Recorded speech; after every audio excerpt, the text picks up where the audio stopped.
I will call the meeting to order. We have roll call already in place, so the first item to attend to is approval of the agenda.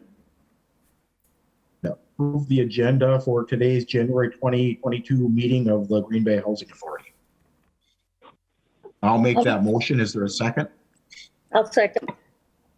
All right, we have a motion and a second. Any further discussion? Any additions to the agenda? Hearing none, all in favor of approval of today's agenda signify by saying aye. Aye.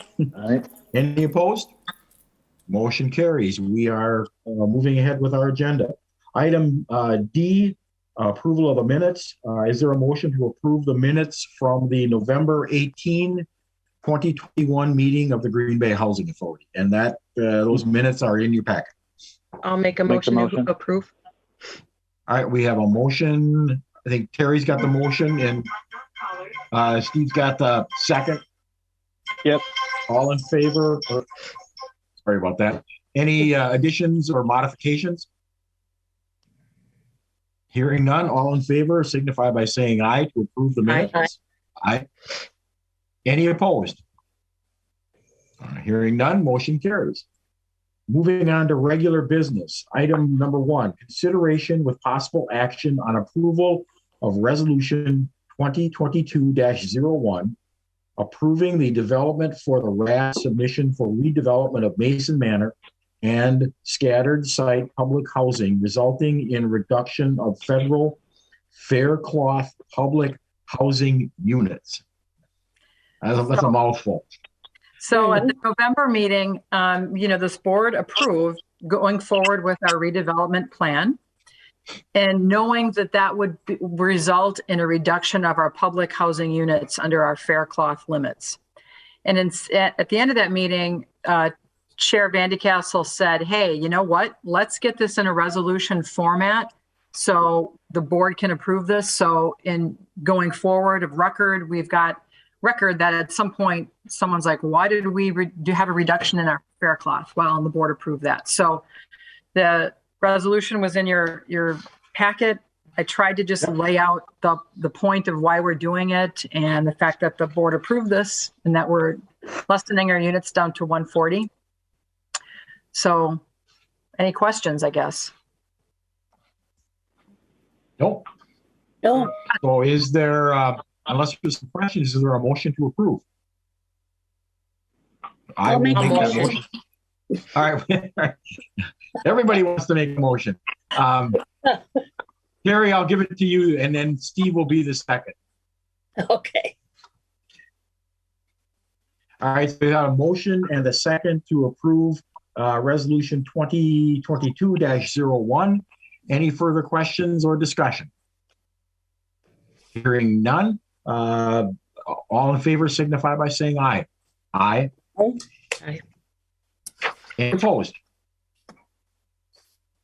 All right, just Cheryl, while we're still on the RAD stuff, any update on the attorney selection? I know that I've had some correspondence with Joanne in the city attorney's office about this, that they narrowed it down to, and they were going to select one of them. I don't know if you've heard anything back about whether that's been accepted or not.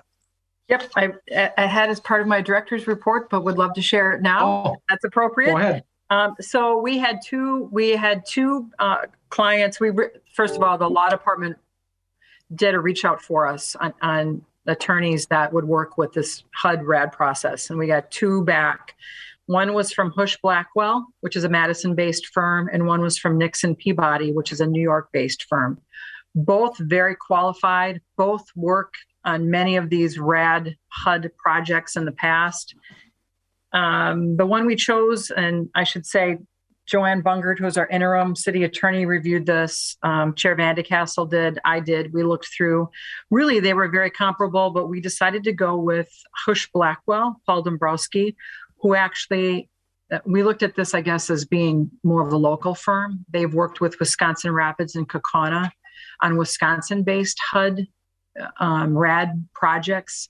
So, and they were a little bit cheaper, not a whole lot cheaper, but a little bit cheaper. So when looking at them, we just really thought they were a good firm. They've worked with Baker Tilly in the past. They have that experience as well. They've worked with us. They've got connections with Associated Bank. So overall, I think we went with the local firm that had a little bit more Wisconsin experience in the end. I would concur. I mean, I like as was said, I reviewed this as well, and they were very close. But I concurred with the recommendation of trying to stay local. Not just, I mean, it's good to stay local, but also the local experience that they had was made a lot of sense to me. So, all right. So back to our regular order of business here. Item number 2, consideration with possible action on writing off delinquent tenant accounts effective February 1, 2022. Yeah, Stephanie, I think this is your. Yep. Yes, I was just trying to get the right one up on my screen over here so I could look at that. So yeah, we have some to write off. Most of what we're writing off for scattered sites is like charges that we occurred during move out. For Mason Manor, we have a little bit more on the rent side, but this is very common for us to write them off because then I still go after them for payment.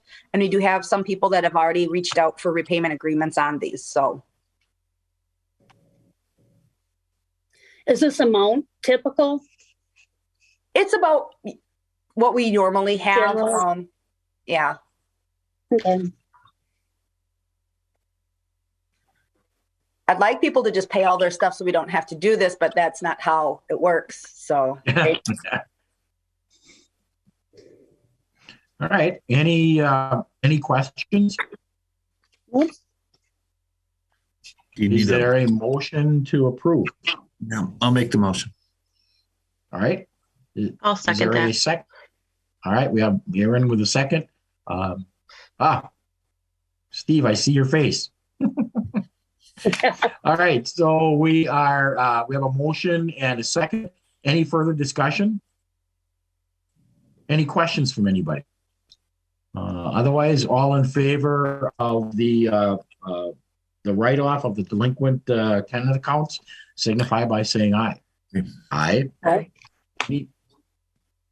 Any opposed? All right, motion carries. Item F, informational, moving on to the GBHA bills. Stephanie, back to you. Number 3. Oh, I'm sorry, number 3, missed one. Consideration with possible action on approval of the June 30, 2021 audit report, and that was also in your packet. yes. And it was enthralling, right? Everyone read through it. Yes. Riveting. Super surprised I mean- that no one asked for me to mail them a copy of this because they wanted to read it so much. Nothing real special to report. It was just our regular audit, normal adjustments and stuff like that that go through when we have a closeout of a CFP year. I know that next year will be a lot more fun because once we get up and running with doing some changes, there will be some very big changes happening. But this year was pretty status quo, which I'm happy with. Does anybody have any questions or want me to go over anything? Stephanie, a lot of times in these audits, what I kind of look for is, do they make any recommendations for future structures or anything like that? And I didn't see anything in here, but I could have very well missed it. So did you come across any of that? No, they don't really have any their recommendations are the standard ones, which are we need to always make sure that we have backups for all of our positions, like if something should happen to Jamie, Cheryl, myself, and also that we need to have segregation of duties. And an auditor always wants more segregation of duties so that there's no way to have fraud. But when you're working with like Jamie's office is 3 people, you can only segregate so much. There's Right. just isn't. So those are the 2 always going to be their comments, but we've done what we can. Right. And the only reason I bring that up is I've seen in other public commission meetings and stuff when they talk about that, it comes up. just so it's on the record that we've talked about it. And as you said, because of the small size of our staff, which is typical in these kind of situations, there really isn't anything you can do. The auditors put that in there, but it's like, yeah, okay, great. We're not going to hire more staff just to serve as a backup. So, but I think from a public perspective, in the minutes, it should be reflected that we talked about it. So, all right, that's all I have. Anybody else have any questions regarding the audit? Do you need a motion to approve? Do we? Yeah, approve? We should have a motion that approves it. Accepts it? Is it an approval thing? Or like what? I mean, yeah, I'll make a motion to approve the audit. It just seems approve funny. And accept, or accept and approve, or whatever. Well, I need approval because that's what I submit to HUD, saying that you approve that this is what the answers are. Got it. So. Review it. Approve it. I wholeheartedly approve it. And I wholeheartedly. A full-throated approval. Yeah. All right. So we have a motion and a second. Any further discussions? Terry, question. We killed it. Way to go. Yes. Yes. It'll be on a YouTube video coming soon. Yeah. All right. So we have a motion and a second. No further discussion. All in favor signify by saying aye. Aye. Aye. Any opposed? None. It is approved. All right. Now on to the GBHA bills. Okay. The only thing that I have to really talk about that's different is that back in November, Broadway Loss finally requested their final payment on their loan. So that's finally done. But otherwise, everything else for December is pretty much status quo. Okay. Very good. Any questions from anybody? Hearing none, we'll move on to item 2, the GBHA financial report. Any questions? Right. Or anything to highlight, Stephanie? If you notice on the first page, there are both smiley faces there. Yes, I saw that. And what that has That's to do the kind with of financial reports we like. Just smiley faces. We don't need the numbers. We just need smiley faces. we That's did the kind have. I can understand. I was going through our money that we draw down from HUD, and at the end of October is really the cutoff. We had more money in there. They must have given us more money than I had anticipated. So I just drew the rest of it down because I had to draw it or I lose it. And I'm not willing to lose the money. So that actually bumped our revenues up quite a bit and made smiley faces. Yeah, very good. So do we have to worry about that? If they give us extra money, do we have to worry about saying, whoops, you made a mistake, put it back? No, I mean, really, it's what they granted us. And what I think happened is that they had been increasing the amounts, and I always was just taking a portion of what was there because that's what they always tell me to do is calculate in this certain way. And I did it, but I wasn't going to leave. I think it was almost $40,000 for scattered sites. I wasn't leaving that on the table. And it was more than that for Mason Manor. Okay. Yeah, excellent. Give them hell, Stephanie. We all. Yeah, there you go. All right. And if there's no questions, then we'll move on to the Langen report. Any questions there? Again, that's in your packet. No? All right. Then we're moving rapidly on here. We're moving on to the director's report. Cheryl. So I spoke to you about our new attorney that we've hired, which I'm excited about working with. We've actually been very busy working on our redevelopment project. I say we, but I really mean Jamie and her staff at Mason Manor.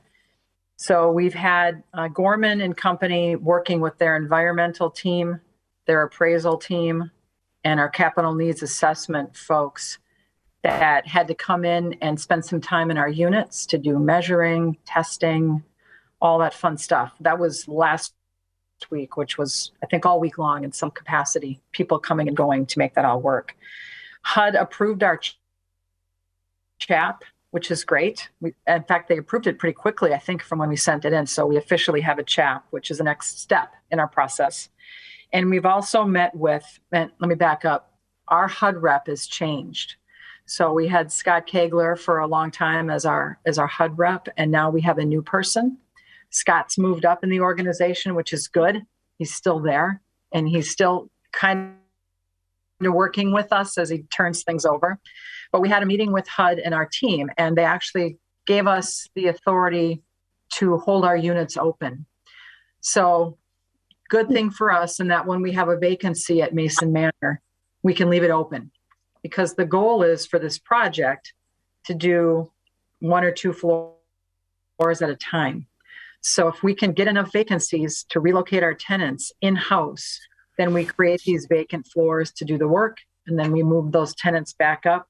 And it allows for less disruption, I think, in the tenant's life than having to somehow find a site for them off-site. So that's good. It's bad because, of course, we have a need for affordable housing, and we've got units that are offline in the community, but necessary for us to get this project done. So we've started to, I think, hold these units open. We've just gotten through our last group that we've approved, and now we can officially start making those vacancies. So I have a question about that. Yep. If we hold a bunch of rooms open so you could start shifting tenants around to be able to clear off blocks of space, I mean, there's a cost to that, right? Yep. Yes. Is that is the cost for both moving them and the loss for not filling them part of the payback on the incentive program, or is it just a loss? I think it's part of the whole development project. That's a cost that was included in the Gorman proposal to us, the cost of relocation of the tenants. Okay. So there will be, we're going to have to do, maybe our staff can do some of that internal moving, or if we have to hire out. Yeah. Luckily, they're 1 bedrooms. They're smaller units. Sure. It's a matter of helping to pack up and transition that out. But that's part of the development cost on the Gorman side. Okay. So even if our staff, air quotes, if staff's doing that work, they keep track of their time or whatever, so that we can keep that cost affiliated with. That's what, you know what I'm saying? Like how, Yep. I believe so. So. Now we have not seen the final development pack yet. Right. Because the capital needs to be done, and they need to put all the financing together. So we need to see that yet. That's going to be coming back to the board on where we are with splitting development fees and the cost to the housing authority. Those types of things will come back to us. But that relocation is part of the development with Gorman. So do you start holding rooms empty now, even though there's some legwork that has to happen on a plan? Okay. I think the goal is to, I want to say, was it late summer, early fall, potentially starting some work. As soon as we can get, well, look, we're going to have to get 21 units vacant. That's a lot. So it's really going to, third or something, right? For the floor. So, right. So, I mean, I think the goal is to start as soon as we can get the financing in place and the units available. But am I wrong on that start date, Jamie? They hoped for possibly October, but they wouldn't be surprised if it was January. Right.